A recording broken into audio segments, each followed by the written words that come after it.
के पछाडि त्यो परिवारको खास गरिकन चिन्ता के भने त्यो छोरीलाई कसरी पढाउने भन्ने चिन्ता।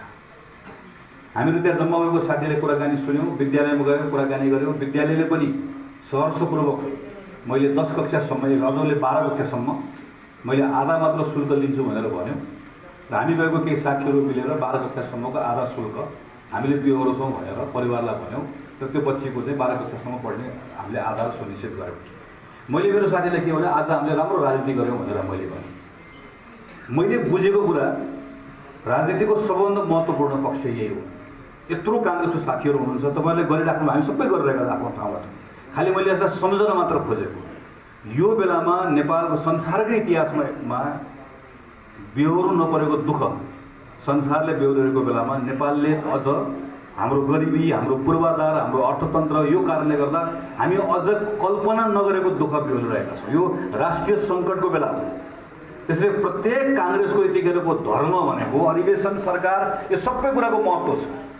तर प्रत्येक कांग्रेसको धर्म भनेको यो बेलामा हामीले दुःख पाएको, अभावमा भएको, कहीँ न कहीँ कुनै न कुनै सहयोगी हात खोजिरहेको यो अहिलेको यो अवस्थाको बेलामा मान्छेले रोजगारी गुमाएको छ, उपचार गर्न पाएको छ।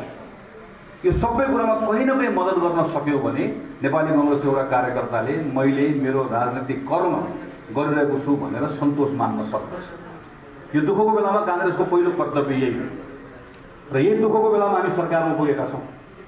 सरकारमा पुग्ने यो मत हामीले पाएका थियौं। जसले मत पाएको थियो मतको भारी बोक्न सके, अहंकारले थिच्यो। आज हामीले त्यो जिम्मेवारी पाएका छौं। अब कसैले इच्छा लागोस् नलागोस् अबको 17-18 महिना नेपाली कांग्रेसको नेतृत्वको सरकार चल्छ र यो 17-18 महिना गएको 3-3.5 वर्ष नेपालमा सरकार छ र छैन पनि भनेको जस्तो अवस्था। जनताले सबैभन्दा बढी सरकार खोजेको बेलामा विधि विज्ञान केहीमा पनि विश्वास नगर्ने, सरकारको अनुपस्थितिको कारणले गर्दाखेरि कयौं जीवन गुमाउनु पर्ने अवस्था बेहोरेर हामी आए। मैले त संसदमा उभिएर प्रधानमन्त्रीको अगाडि भनेको छु कि आज थुप्रै मानिसहरू जो हामीले कोभिडको कारणले गर्दा गुमायौं, ती थुप्रै मानिसहरूको हत्या भयो। तिनको ज्यान बचाउन सकिन्थ्यो। अलिकति समयमा काम गरेको तिनको ज्यान बचाउन सकिन्थ्यो। जीवन बचाउन सकिने मान्छेहरू गुमाएका छन्, जसको प्रयास गर्दा गर्दै पनि बचाउन थुप्रैको सकिन्न थियो, मान्दछु म। तर थुप्रैको बचाउन सकिन्थ्यो। त्यो सबै बेहोरेर आएको बेलामा नेपाली कांग्रेसको नेतृत्वमा सरकार बनेको बेलामा अघि मैले भने कांग्रेसको प्रत्येक कार्यकर्ताको धर्म यो बेलामा अभावमा भएको, दुःखमा परेको मानिसलाई सहयोग गर्नुभएको जस्तै कांग्रेसको सरकारसँग पनि अब कुनै पनि एक्सक्युज यो सरकारले पाउँदैन। एक ठाउँ पनि चुक्ने यो सरकारले पाउँदैन। केपी ओलीले यो गरेन त्यो गरेन भनेर भन्ने दिन गयो। हामीले गरेर देखाउनु पर्छ। हाम्रो उपस्थिति देखाउन सक्नुपर्छ र देखाउँछौँ। हामीहरू सबै मिलेर गर्ने हो। प्रधानमन्त्री शेरबहादुर देउवाको सरकारलाई हामी प्रत्येकले हामी संसदमा छौं, कोही बाहिर छौं, पार्टीमा छौं, विभिन्न ठाउँमा छौं, हामी सबैले सहयोग पनि गर्ने हो। त्यो सहयोगबाट प्राप्त भएको ताकतलाई प्रयोग गरेर यो सरकारलाई सफल पनि बनाउने हो र यो 17-18 महिना अभावमा रहेका नागरिकलाई सरकार भनेको कस्तो हुन्छ भन्ने कुराको महसुस पनि गराउने हो। यो काम पनि हामीले सँगसँगै गरेर लिएर जानुपर्नेछ। गएको 3-3.5 वर्षमा संविधानलाई यसरी त्यसलाई उल्चिएको छ, त्यसलाई खिचोमिचो गरेको छ। संविधानका थुप्रै आधारहरू भत्काइएको छ। संविधान र व्यवस्थाप्रति नै अनेकन आशंकाहरू उत्पन्न हुने स्थिति सृजना गरिएको छ। यो 17-18 महिनाको समयमा एकातिर हामीले जनताको जीवनलाई सहज बनाउने काम गर्नुपर्ने छ भने अर्कोतिर संविधान, यो संवैधानिक व्यवस्था, संघीय लोकतान्त्रिक गणतन्त्र, हाम्रो संविधानले गरेका अनेकन व्यवस्थाहरूमाथि जसरी आघात पुर्याउने कामहरू भएको छ, त्यो सबै कुरालाई फेरि थिति बसाल्ने काम पनि हामीले गर्नुपर्नेछ। चाहे त्यो संघीयतालाई मजबुत बनाउने कुरा होला, चाहे त्यो समावेशितालाई मजबुत बनाउने कुरा होला, चाहे विधिको शासनलाई मजबुत बनाउने कुरा होला, यो सबै कुरामा पनि यो सरकारले अब 17-18 महिना थिति बसाल्ने काम पनि हामीले गर्नुपर्नेछ। यो काममा पनि सिङ्गो हेलो यो सँगसँगै हामीले अर्को महत्त्वपूर्ण काम भनेको हाम्रो पार्टी अधिवेशनको काम सम्पन्न गर्नुपर्नेछ। अघि दाइहरूले चर्चा गरिसक्नुभयो। अधिवेशनका बारेमा केही आशंकाहरू छन्। अहिले हामी बोल्दै गर्दा म हेर्दै थिएँ, भर्खर पार्टीको नेताहरू बैठक बसिराख्नु भएको छ। सर यसो हेरौँ त, पार्टीको अधिवेशनको बारेमा धर्मशालामा केही साथीहरू बसेर क्रियाशील सदस्यको छानबिन गरिराख्नु भएको छ। उहाँहरूले छानबिन गरेर बनाएको प्रतिवेदन अहिले प्रधानमन्त्री, पार्टी सभापति लगायतको पदाधिकारीहरू बसेर त्यसमा छलफल गर्दै हुनुहुन्छ। यो सबै अवैधानिक। हाम्रो पार्टीको विधानले रमेश लेखकले नेतृत्व गर्नुभएको समिति चिन्दै हाम्रो पार्टीको विधानले यो पदाधिकारी, पूर्व पदाधिकारी भन्नेको चिन्दै हाम्रो पार्टीको विधानले अधिवेशनको वर्ष क्रियाशील सदस्यको काम गर्ने कुरा चिन्दै हामी सबै गरिरहेका छौँ। तर यो पटक मात्र होइन, अघिल्लो पटक पनि यही गरेको थियो। यो पटक गरेको अघिल्लो पटक ठिक थियो होइन। अघिल्लो पटकको महाधिवेशनको बेलामा ठ्याक्कै यस्तै गरेको। नरहरि आचार्यको संयोजकत्वमा समिति बनाएको, त्यसलाई चिन्दै थियो हामी। अन्तिम वर्ष गरेको, त्यसलाई चिन्दै थियो हामी। त्यो कस्तो पार्टी बनाएको हामी? जुन पार्टीमा हामीले एउटा विधान बनाएका छौँ, त्यो विधानमा भएको कुरा हामी केही पनि गर्दैनौँ, विधानमा नभएको कुरा हामी सबै गर्छौँ। र यो दोष म पनि त्यसको एउटा दोषी हो। म आफै त्यो केन्द्र समितिमा बसेर काम गर्दा आएको। त्यसलाई सच्याउने कुरामा हामी कति लड्यौँ, हाम्रो लडाइँको परिणाम आउँदै क्रममा त्यो लडाइँको आफैमा महत्त्व भएको भएन, त्यो छुट्टै विषय। त्यसको मूल्याङ्कन पार्टीको साथीहरूले आफ्नो ठाउँमा गर्नुहुन्छ। तर परिणाममा के भयो? परिणाममा हामीले हाम्रो पार्टीलाई विधि सम्मत चलाउन सकेका छैनौँ। विधि सम्मत अहिले यस्तो पनि हुन्छ, पार्टी कार्यालयमा दर्जनौँ साथीहरू अनसन बस्नुभएको, जोसुकै होस्, जुनसुकै पक्षको बसेको होस्, त्यहाँ बसेको मान्छे त काङ्ग्रेस बसेको, के भनेर बसेको? पार्टीको सदस्यताको बारेमा बसेको। अहिले हामीले देशमा थिति बसाल्नुपर्छ भनिरहँदै गर्दा हामीले हाम्रो पार्टीमा त थिति बसाल्न सकिरहेका छैनौँ। त्यसैले यो अधिवेशन पछाडिको मलाई सोध्नुहुन्छ भने अधिवेशन पछाडि काङ्ग्रेसमा के गर्ने भन्दा मेरो त जम्मा एउटा कुरा छ। काङ्ग्रेसलाई एउटा मन्त्र बनाउनुपर्छ। देश संविधानको शासन, संविधानको विधिको आधारमा देशमा संविधानको शासन चाहिन्छ, संविधानको सर्वोच्चता चाहिन्छ, विधिको शासन चाहिन्छ भन्ने काङ्ग्रेसले सङ्कल्प गर्नुपर्छ। काङ्ग्रेसभित्र पनि विधानको शासन चाहिन्छ।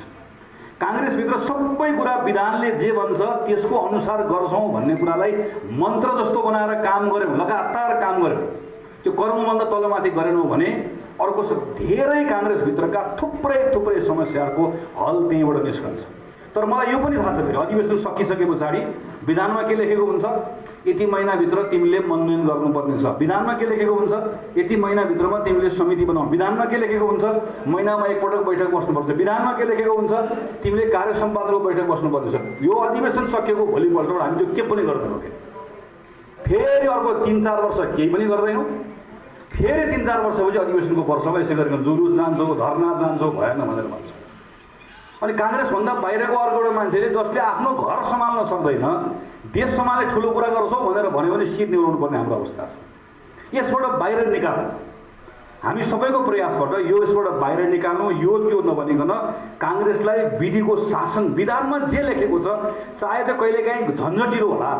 संसदको बैठक भनेको जस्तो अहिले 101 बजे संसद छ, आज संसदमा फलानले ढ्यापढ्याप गरेर बोल्ने भनेर भन्यो भने पहिला हामी सभामुख कोठामा बस्छौँ, 1 घन्टा मन्थन गर्छौँ, अनि संसदको बैठकमा आउँछौँ। आइसकेपछि जराकजुरुक उठ्छौँ। सभामुखले पनि यसो नदेखा जस्तो गर्नुहुन्छ, किन उठेको मान्यज्यू भन्नुहुन्छ, अनि हामी पनि उठिरहेको छौँ। तपाईँहरूमध्ये कोही बोल्ने हो भनेर सोध्नुहुन्छ, ए फलानो भनेर माथिबाट हेरेर सबै मिलाएको हुन्छ। हामीले पहिला फलानो भन्छौँ, किन त्यसो गरेको, किन त्यसो गरेर भने त्यहाँ थिति बस्दै न ऊ पनि उठ्यो, उसले पनि बोल्छ भन्यो भने त्यो संसद प्रत्येक दिन त्यो माछा बजार जस्तो हुन्छ। हामी त्यसलाई मिलाएका हुन्छौँ। थिति बसाल्ने झन्झटिलो छ नि, त्यो हुन्छ हुन्न भनेको छ। तर त्यो झन्झटिलो भए पनि प्रोसेस त्यस कारणले गर्दा महत्त्वपूर्ण हुन्छ। पार्टीको बैठक पनि आज पदाधिकारी र पूर्व पदाधिकारीको ठाउँमा बस्नुपर्ने को काङ्ग्रेसको कार्य सम्पादन समिति भनेर बनाउनु पर्ने। अनि त्यो कार्य सम्पादन समितिले यो बिचमा सबै गरेको काम काङ्ग्रेसको केन्द्र समितिमा ल्याउनु पर्ने। त्यो कार्य सम्पादन भन्नेमा को हुन्छ? यही नेता हो। फेरि प्रभावशाली हामीहरू जस्तो कम प्रभावशाली होइन, ठुलो धेरै प्रभावशाली नेतै पर्ने हो। त्यहाँ उहाँहरूले नै बस्ने, उहाँहरूले नै गर्ने। तर त्यो बनाउन पनि कोही तयार छैन। किन तयार छैन? हामीलाई बानी भइसक्यो। यसबाट नेपाली कङ्ग्रेसलाई बाहिर निकाल्नुपर्ने छ। यसमा हामीले काम गर्नुपर्ने छ। म पार्टीको यत्रो नेताहरू यहाँ अगाडि हुनुभएकोले गर्दा पनि यो विषयलाई मैले यहाँ उठाएको एउटा पक्ष हो। दोस्रो पक्ष, अधिवेशनको तिथिमिति धेरै तलमाथि गर्न पाइँदैन। हाम्रो संविधानले प्रष्टसँग यति वर्ष यति महिना प्रष्टसँग किटान गरेको छ। कसैले 0 आवर भन्नुहुन्छ, कसैले के भन्नुहुन्छ। कानुन जस्तो हामीले बजेटमा केही कुरा लेख्यौँ, बजेट भनेको कानुन। अदालतले के भन्यो? शून्य समय छ, अहिले तिमीले कर नतिरे पनि हुन्छ, पछि तिरे पनि हुन्छ भन्यो। थुप्रै सामाजिक सङ्घ संस्थाहरूको 5 वर्षभित्र हुनुपर्ने अधिवेशन भएन। नभएपछि अर्को पक्ष त्यसमा मुद्दा हाल्न भयो। अदालतले के भनिदियो, अहिले शून्य समय कोभिडको कारणले गर्दा तिमीले 6 महिना सार्न सक्छौ भन्यो। हाम्रो पार्टीको बारेमा भन्न पाइन्छ पाइँदैन, किन हाम्रो त्यो सबै कानुनमा लेखेको हुनाले गर्दा अदालतले बोल्यो। तर यो त संविधानमा लेखेको छ। संविधानमा प्रष्टसँग हामीले 5 वर्ष पछाडि 6 महिना थप्न पाइन्छ भनेर लेखेर ल्याएकोले संविधानमा लेखिएको विषय अदालतले वा कसैले बोलेर पनि त्यसलाई काट्न पाउँदैन, सक्दैन। हामीले कानुन बनाएका छौँ, एउटा गलत कानुनमा गल्ती गरेका रहेछौँ। के गल्ती गरेका रहेछौँ भने कि 5.5 वर्षमा पनि पार्टीको अधिवेशन सम्पन्न भएन भने अर्को 6 महिना थप्न पाइनेछ, 1 रुपियाँ जरिवाना गरेर वा 2 रुपियाँ जरिवाना गरेर भनेर कानुनमा लेखेका रहेछौँ। तर कसैले गएर मुद्दा हाल्यो भने त्यो कानुन खारेज हुन्छ, किनकि संविधानमा लेखेको भन्दा बाहेक गएर कानुन हामीले नजानेर नबुझेर वा वास्ता नगरेर बनाइएको रहेछ। हाम्रो अवस्था यस्तो छ। कसरी गर्नुहुन्छ मलाई थाहा छैन, किनकि मैले पनि तपाईँले जस्तो सबै कुरा आजको दिनमा पत्रिकै पढेर थाहा पाउँछु। काङ्ग्रेसको केन्द्रीय समितिको बैठक नबसेको महिना भयो, प्रभावशाली नेताहरू प्रत्येक दिन बस्नुभएको छ। अब उहाँहरूको प्रभाव हामीले हेर्नुपर्नेछ। अरू बेला प्रभावशाली भन्ने भने घचमच्च गरेर बसिहाल्ने, जिम्मा लिएर नभाग्ने। त्यो जिम्मा पार्टी सभापतिले पनि लिनुपर्छ, वरिष्ठ नेताले पनि लिनुपर्छ, महामन्त्रीले लिनुपर्छ। सबै नेताहरू जसले यत्रो दिनदेखि जिम्मा लिनुभएको छ, छानबिन समिति बनाउनु भएको छ, समायोजन समिति बनाउनु भएको छ, यसको अर्थ जिम्माबाट भाग्न खोजेको होइन। पार्टीको सबलाई हामीलाई लगाउने काम सबै गर्ने, यसको अर्थ कसैलाई दोष लगाउन खोजेको पनि होइन। खालि यति मात्र भन्न खोजेको कि कसैले पनि यसबाट भाग्न पाउँदैन, कोही पनि पानीमाथिको ओबानो बन्न पाउँदैन। हाम्रो पार्टी एउटा खालको ठुलो वैधानिक सङ्कटमा पर्दैछ। काङ्ग्रेसले भोलि गएर कि हामीले अहिले कोहीले भन्नुहुन्छ अदालतले यो कुरा बोल्दैन, अदालत त्यसो त म उहाँलाई प्रश्न गर्छु, अदालतले बोल्दैन भनेर कसैले भन्नुभयो भने न्यायाधीशसँग कुरा गरेको। हिजो केपी ओलीले अदालतको बारेमा बोल्दै गर्दा सेटिङ भनेको न हामीले। अहिले कसैले जिम्मा दिन सक्छ? आज नेपाल कम्युनिस्ट पार्टी एमालेका मानिसहरू अदालत धाकादायी छन्। माओवादीको त्यो माओवादी पनि होइन, एमाले पनि होइन भन्ने सांसद अदालत धाकोदायी छ। जनता समाजवादी पार्टी अदालत धाकोदायी छ। काङ्ग्रेस अदालत धाउँछ? धाउँदैन काङ्ग्रेस अदालत। काङ्ग्रेसले आफ्नो अधिवेशन सम्पन्न गर्छ। त्यो अदालत भोलि गएर एउटा कसैले मुद्दा मात्र हाल्यो, जितौँला मुद्दा, अनि हामी पनि झोला बोकेर अदालत धाएर बस्ने हो। हाम्रो पार्टीको वैधानिकता जोगाउने कुराको सन्दर्भ सङ्कट छ, अप्ठ्यारो छ। यस्तै बेलामा नेतृत्वले समस्याको समाधान दिने भनेको सङ्कटको बेलामा हामीले कुनै न कुनै उपाय खोजेर हाम्रो अधिवेशनको काम सम्पन्न गर्नुपर्नेछ। यो अधिवेशनबाट हामी नयाँ नेतृत्व लिएर आउँछौँ। म आज थुप्रै नेताहरूले चर्चा गर्नुभएको छ। मेरो रामेछापको सबै मञ्चमा बस्नुभएको, तल बस्नुभएको मेरो अग्रजहरूलाई विनीत भएर म एउटा कुराको आग्रह गर्न चाहन्छु। हामी अधिवेशन सम्पन्न गरेको केही समय पछाडि 3टा निर्वाचनमा लगातार जाँदैछौँ। स्थानीय निर्वाचन, प्रदेशको निर्वाचन, आम निर्वाचन। म जस्तो काङ्ग्रेसको माथि बस्ने मान्छेलाई यतिखेर रामेछाप भनेको तपाईँले मलाई सोध्नुभयो भने मेरो लागि रामेछाप भनेको 25 भनेको 25 भोट महाधिवेशन प्रतिनिधि। त्योभन्दा दायाँ बायाँ धेरै काठमाडौँ बस्ने नेतालाई यतिखेर के हुन्छ भने सभापति लड्छु, महामन्त्री लड्छु, केन्द्रीय सदस्य लड्छु भनेको मान्छेले यसो हेर्छ, यसले मलाई हाल्छ कि नहाल्छ, यसले मैले गर्ने भनेको 25। तर रामेछापमा काम गरेको नेताहरूको लागि चाहिँ 25 हो त।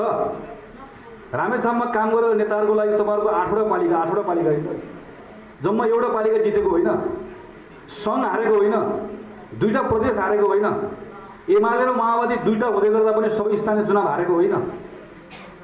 अनि यसपालि एमाले र माओवादी मिल्दैन भन्ने कुराको फेरि अब आउने आम चुनावमा मिल्दैन भन्ने कुरो ग्यारेन्टी कसैले गर्न सक्नुहुन्छ? अस्ति हामीसँग सरकारमा थियो होइन माओवादी, हामीसँग सरकारमा भएको बेलामा खुसुक्क गरेर मिलेर एउटै कम्युनिस्ट पार्टी भनेर चुनाव लडेको होइन। फेरि रामेछापमा एउटै कम्युनिस्टसँग चुनाव लड्नु पर्दैन भनेर कसैले ग्यारेन्टी दिन सक्छ? अहिले काङ्ग्रेसले आफ्नो ताकतमा सङ्घको चुनाव लड्ने, प्रदेशको चुनाव लड्ने, 8वटा पालिकाको चुनाव लड्ने हैसियत बनाएर राख्न सक्नुपर्छ। यहाँ शेरबहादुर देउवा, रामचन्द्र पौडेलदेखि लिएर कोही सबैलाई म गगन थापासम्मको लागि रामेछाप यतिखेरको त्यसको महत्त्व 25जना महाधिवेशन प्रतिनिधिको हुँदै गर्दा चुनाव हारेर, त्यो पनि सबै ठाउँमा हारेको रामेछापका प्रत्येक साथीको लागि चाहिँ यो अधिवेशनको महत्त्व आउने चुनाव जित्ने कुरासँग जोडिनुपर्छ। त्यसैले तपाईँहरू कसरी मिलाउनुहुन्छ, के गर्नुहुन्छ मलाई थाहा छैन। तपाईँहरू सल्लाहले सहमति गर्नुहुन्छ, निर्वाचन लड्नुहुन्छ, त्यो मेरो के पनि सुझाव छैन। मेरो खालि यति मात्र कुरा छ, हामी अधिवेशनको क्रममा चुनाव लड्दै गर्दा यति धेरै तिक्तता नबढाउँ वा सहमति गर्दै गर्दा जे गर्नु सक्नुहुन्छ सहमति गर्नु सक्नुहुन्न, निर्वाचनले लड्नु होला, तर तिक्तता यति धेरै नबढाउँ कि यो चुनाव सकेको केही दिन पछाडि फेरि त्यो प्रतिशोध लिनुपर्ने अवस्था नबनाउँ। अब यहाँ महाधिवेशन सकिएको 6 महिना पछाडि झोला बोकेर काङ्ग्रेसको गीत गाएर 8वटा पालिकामा गएर भोट माग्नुपर्नेछ, वडाको सदस्य लड्नुपर्नेछ। आज यो विचित्र छ नि त। अब एउटा यो पार्टीभित्र, आफ्नै पार्टीभित्र म चुनाव जित्नु भनेको त मैले अर्को म जित्नु भनेको कोही हार्ने मान्छेको हो। हार्ने मान्छे मेरै साथी त हो नि, हार्ने मान्छे मेरै साथी हो। मैले मेरो आफ्नै निर्वाचन क्षेत्रमा अनुभव गरेर आएको छु। म चुनाव लड्ने मान्छे, मैले अघिल्लो पटक मेरो निर्वाचन क्षेत्रमा चाहिनेभन्दा बढी रुचि राखेँ, चाहिनेभन्दा बढी अलिकति मैले आफ्नो नियन्त्रण राख्न खोजेँ। त्यसको सबभन्दा ठुलो क्षति मैले बेहोरेँ, स्थानीय चुनावमा बेहोरेँ। आम चुनाव बल्ल म त्यसबाट सिकेर आएको छु। अझ खास गरिकन भोलि पालिकाको चुनाव लड्छु, सङ्घको चुनाव लड्छु, प्रदेशको चुनाव लड्छु, आम चुनाव लड्छु भन्ने मनमा राख्नुभएको साथीहरूले त अझै बढी उदार भएर अझै बढी मिलाउने कोसिस हामीले गर्नुपर्छ। पार्टीको लिडरसिपमा भएको साथीले पनि अझै बढी उदार भएर, किनकि पार्टीको नेतृत्व भएको साथीको जिम्मेवारी, पार्टीको नेतृत्व भएको साथीको कर्तव्य पनि, मूल्याङ्कन पनि त्यहीभित्र हुने। यो सन्दर्भमा चाहिँ म पार्टीका रामचन्द्र दाई, आमटावा दाई, यहाँ लक्ष्य दाई, यहाँ तल थुप्रै अरू अग्रज दाईहरू यहाँभित्र हुनुहुन्छ। सबैलाई मेरो पार्टीका तमाम बिरुवा दाई, कान्छा दाई, यहाँ थुप्रै अरू साथीहरू, पछाडिसम्म कृष्ण दाई, थुप्रै देखेको छु मैले। आज प्रायः सबै महत्त्वपूर्ण नेताहरू साथीहरू यहाँ हुनुहुन्छ। मेरो सबैले एकमुष्ट आग्रह छ, रामेछाप नराम्रोसँग हामी हारेका छौँ। रामेछाप जस्तो जिल्लामा, रामेछाप जिल्ला र हाम्रो यो अहिले काठमाडौँको म जस्तो हामीले कतिपय ठाउँहरूमा त त्यो ठाउँको अहिलेको हाम्रो भूगोल, दुईवटा निर्वाचन क्षेत्र हुँदै गर्दा रामेछापको आफ्नो सजिलो छ। एक भइसकेपछिको हाम्रो आफ्नो अप्ठ्यारो छ। अरू जिल्लासँग तुलना गर्न हुँदैन, रामेछापले तुलना गर्न हुँदैन, दोलखाले तुलना गर्न हुँदैन, ओखलढुङ्गा त्यस्तै गाह्रो भएको छ, भोजपुर त्यस्तै गाह्रो छ, के पहाडी जिल्ला हाम्रो एकदमै गाह्रो छ। यस्तो यो जिल्लाको साथीहरूले एकदम धेरै ध्यान पुर्याउनु पर्ने छ कि यो अधिवेशनले हाम्रो ताकत बढाओस्, अधिवेशनले हाम्रो ताकतलाई घटाउने काम नगरोस्। अघिल्लो पटक चुनाव लडेर आउनुभएको, यहाँ पछाडि जित देखिरहेको छु। साथीहरू तपाईँले महसुस गर्नुभएको छ निर्वाचन आफै हामी लडेर आएका छौँ, भोगेर आएका छौँ, कति अप्ठ्यारो हुन्छ भन्ने कुराको सन्दर्भमा। त्यसैले मेरो यहाँहरू सबैसँग फेरि एकपटक अन्तिममा आग्रह छ। नयाँ साथीहरू आउनुभएको छ, मैले नै अस्ति पार्टी कार्यालयमा गएर त्यत्रो साथीहरू टिका लगाएर आएको, त्यत्रो साथीहरू आउनुभएको छ। ती अलि चर्चा कोही साथी, आज हाम्रो अध्यक्ष यहाँ हुनुहुन्छ, नयाँ आउनुभएको साथीहरू हुनुहुन्छ, जिम्मा दिनुहोस् नयाँ साथीहरूलाई पनि, निराश कसैलाई नबनाऊ, एक ठाउँ राखेर काम गरौँ। म यही तपाईँहरू सबैलाई आग्रह गर्दै र अधिवेशनको सन्दर्भमा 1-2 दिनभित्रमा नयाँ तिथिमिति आउँछ। मैले थाहा पाएसम्म भदौको 10-12 गतेबाट वडाको अधिवेशन सुरु हुने गरिकन तिथिमिति आउँछ। त्यसैले अधिवेशन धेरै पर जाँदैन, लान पनि सकिन्न। त्यो हिसाबले म धारणा बनाएर आफ्नो कामहरू अगाडि बढाउनलाई तिनी अनुरोध गर्दै मेरो कुरा टुङ्ग्याउँछु। मलाई मौका दिनुभयो अध्यक्ष लगायत साथीहरूलाई धेरै धन्यवाद। नमस्कार, जय नेपाल।